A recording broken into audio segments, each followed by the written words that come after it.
Afternoon. Welcome to the Alan Osborne Show. Hey, if you guys watch the Sheriff's Live report, I try to put it in the background, let it play, but I'm going to give you the YouTube link to it.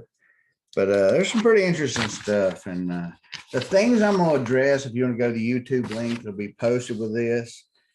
Sheriff Atkins on, I believe it's the 14th, or what was that, yesterday? Anyway.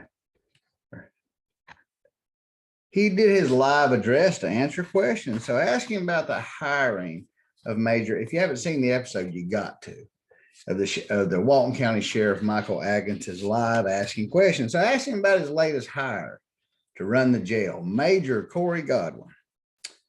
And at 20 minutes and 39 seconds, approximately into his live show to 21:04, he'll tell you when that job came open, he looked throughout the state for the best in the state. It just happened that the best person in the state was a local. He was damn privileged to have him, basically. He goes on later at 34 minutes and 24 seconds into the show, through 35 minutes and 4 seconds into his show, the talk of Godwin's experience. And somewhere in the show, he admits that Godwin doesn't even have current standards. So I want to go talk about some things. And Mikey also told, hey, Mike, you said that you lack the expertise to investigate some things. And you also told some things that weren't true because I wasn't there to answer when you just stated things as fact and that they weren't fact. And that ain't what I think happened at all. And I'll kind of prove it to you. That'll be a different show. But we're talking about the Walton County Jail being run by Major Corey Godwin.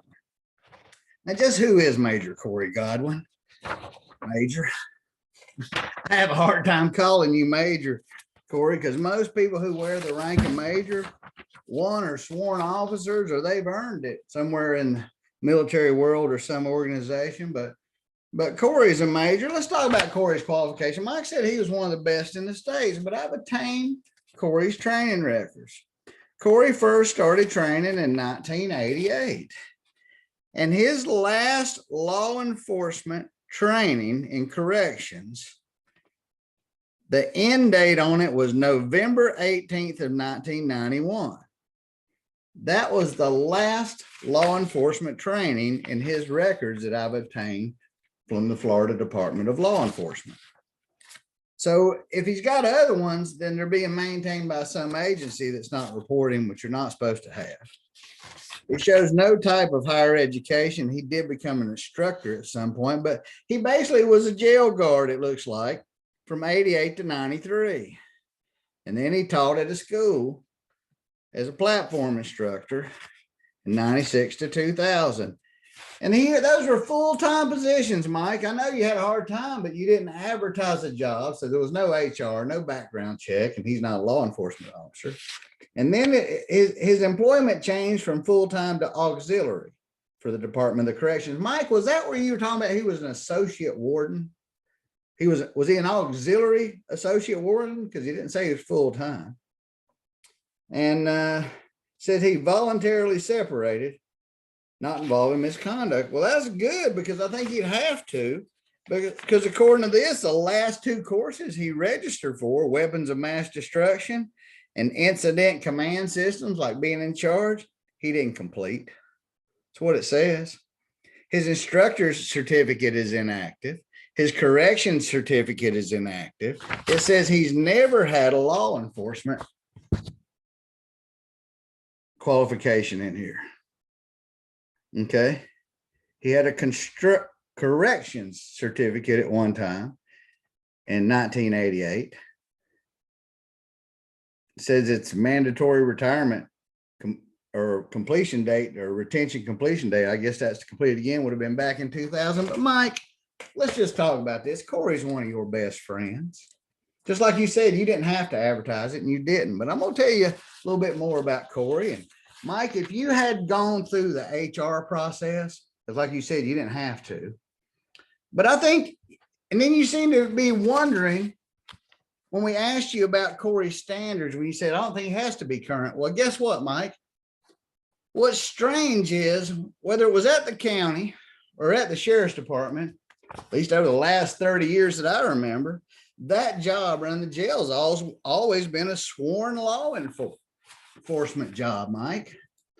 Mike, did you not know that it wasn't a sworn law? I mean, you seemed a little bit confused and you said, yeah, I don't think it has to be. Well, Mike, you knew it didn't have to be. You know why you knew, Mike? Because after you promised Corey the job and found out his credentials were no good, he couldn't compete. He couldn't take that job the way it had been written for the last 30 years, right, Mike? So the friends and family program, right, Mike? That kicked in, huh?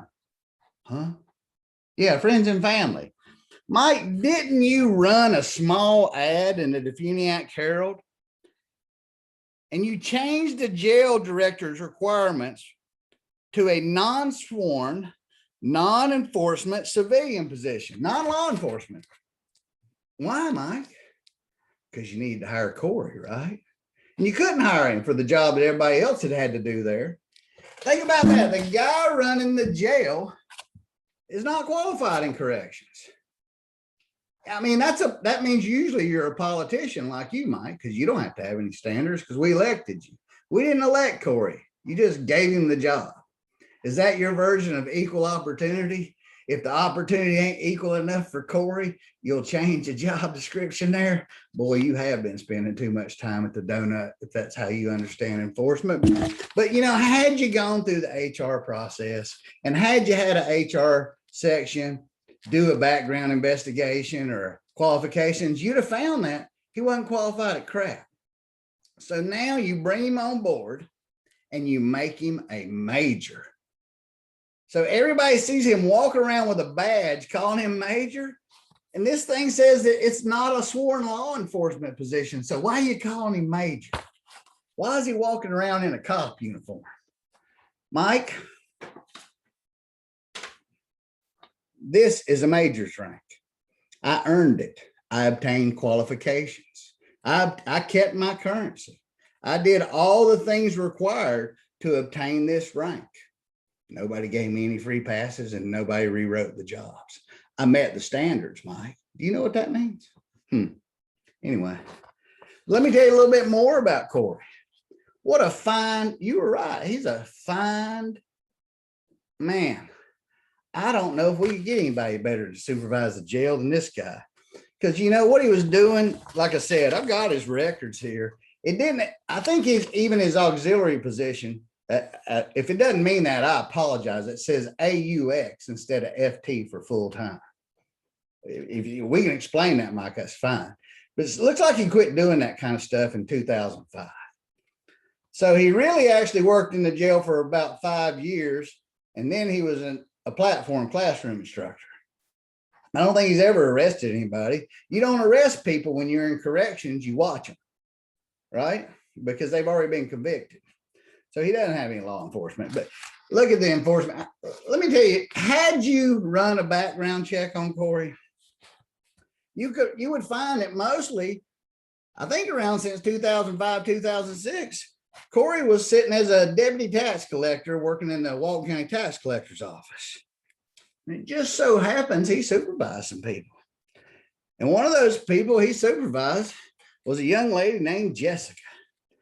And you know, back in, I think I know it says that Corey left about 2016, I'm thinking, and jumped over to the Bay County Tax Collector office. And I'm going to suspect, or maybe they didn't, or maybe he thought it would, that the tax collector's office probably found out that Supervisor Corey, the deputy tax collector, had been taken to command post, being involved in a BUI with one of his subordinates. That's right. In the Okaloosa Sheriff's report, I just happened to have, Corey. I bet you didn't think nobody had that. Man, look at you grin. It's kind of fun. The report is funny, Corey, man. I laugh my butt off. Let me read you some highlights from it. So Corey's employee from the tax collector's office, poor Rhonda, had to deal with these people. Lord. So approximately, 2 years before he left the tax collector, a year and a half, I'm sure he didn't run in and tell Rhonda that his employee had been arrested. And you know what Corey's employee was taken into custody in front of him for? Resisting officers without violence. That's right. So I got a little story to read you. Yep, this is from a official Okaloosa County report, OCSO 014 CAD 101347. Mike, do you know how to look that up, Sheriff? It's Okaloosa County. So they operated some people, and the sheriff's over there by Fort Walton saw some people that seemed to be having trouble with their vessel, and said they had great difficulty maintaining control of the vessel. So they attempted to stop them. And here's what went on. Oh, this is great. This is gold. We activated our emergency license. Now, these aren't Alan Osborne's words. These are words in a report. And I'm assuming these deputies that don't know me or these other people are not lying. We instructed the operator. We noticed the numerous empty beer cans. We instructed him to shut off the vessel so I could control both vessels. His eyes were red and glassy. He was slow and unsteady in his movements. As the deputy attempted to explain the reason for our contact, he gestured toward the crowd and said, "I'm just trying to get out of here." Other passengers commented. This is great. This is gold. I could smell a light odor of alcoholic beverage emitting from his breath. He fumbled trying to find the overhead storage for his wallet. He initially missed what was supposed to be and had to slide his finger over the button when he missed it. Now, the best part is this. I could smell a light odor of alcoholic beverages emitting from his breath and asked if he had anything to drink. Laird stated he did not have anything to drink. I asked if he was sure. He corrected himself, said he had one. Due to the totality of the circumstances, I had to ask Laird to come on my boat to perform the task to see if he is capable of operating a motor vessel. This is when his wife, Corey's employee, began to tell him not to say anything to me. I told her multiple times to move to the front of the boat with the other people. Another male, who's later identified as Godwin, after this remark, another male grabbed his cell phone and started saying out loud that he was calling Larry, most likely a reference to Larry Ashley. Maybe it was Larry Jones. Who knows, Corey? But probably Larry Ashley. This is a common tactic stated as a possible threat to intimidation toward the deputies. Now, this is in an official report. This is what Corey was doing. They refused to get on my boat for the task. Instead, arguing with him and keep him in a cooperative manner, I boarded his boat to conduct a waterborne field sobriety test. He goes on to say, as we stopped to explain some of this, as his wife was intervening, and she's later arrested, by the way, Corey's employee is taken into arrest, and we'll get into that.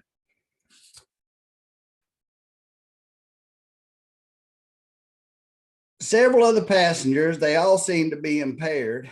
The one passenger later identified as Corey, you know, the Larry guy, stated, "You guys," what Corey said, according to the sworn statement to the officer, "you guys are coming on hard. We work for the county, and can't you help us out?" What'd you want them to help you out of, Corey? They already pulled you over and stopped your drunk buddy and your employee from endangering you with that missile boat through the bay. So, you know, I don't know. I think he'd already helped you out, Corey. I explained to Corey, or to Godwin, that regardless of where they work, listen to this, officer, BUI is not tolerated in Okaloosa County. And all the passengers were directed to the bow of the vessel for officer safety reasons while the deputy submitted the test. Laird eventually agreed to submit to the field sobriety test.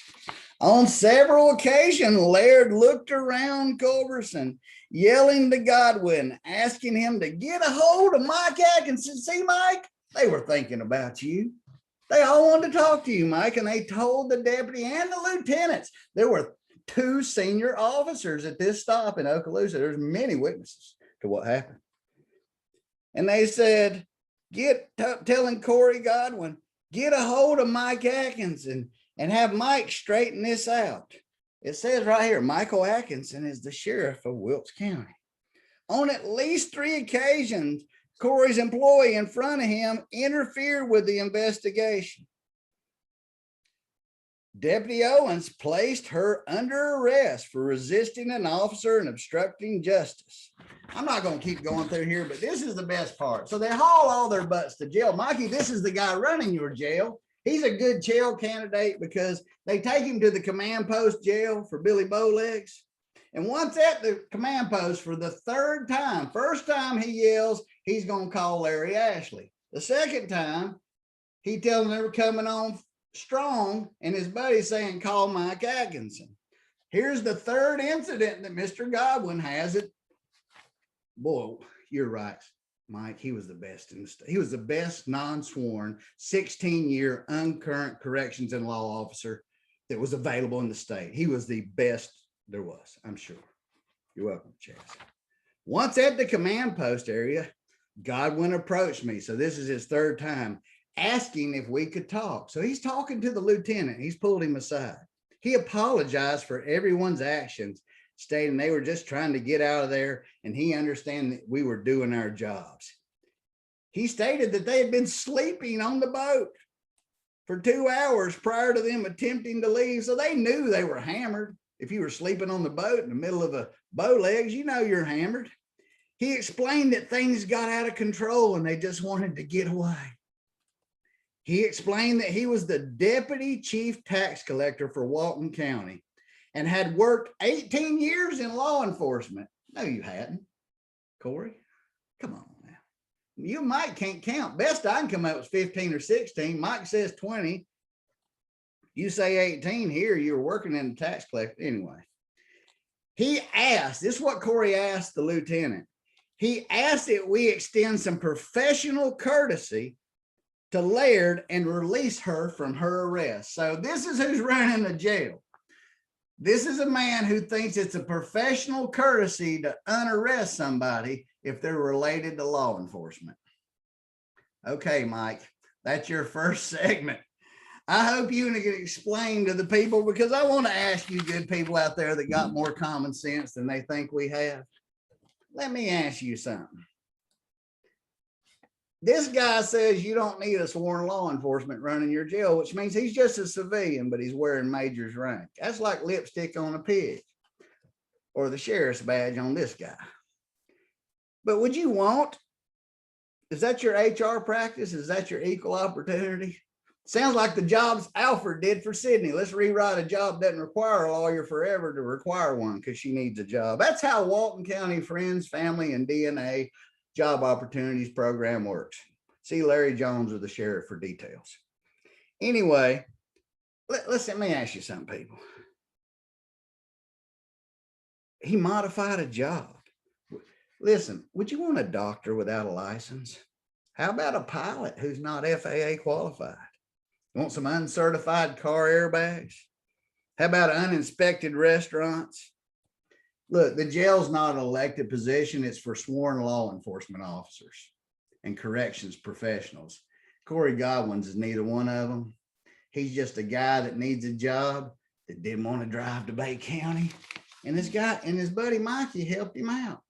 Hey, Mikey, was it Corey's spouse that you had to fire from the sheriff's department for credit card abuse? Did they use that on the Disney World trip and had to be released? And did you hire her back?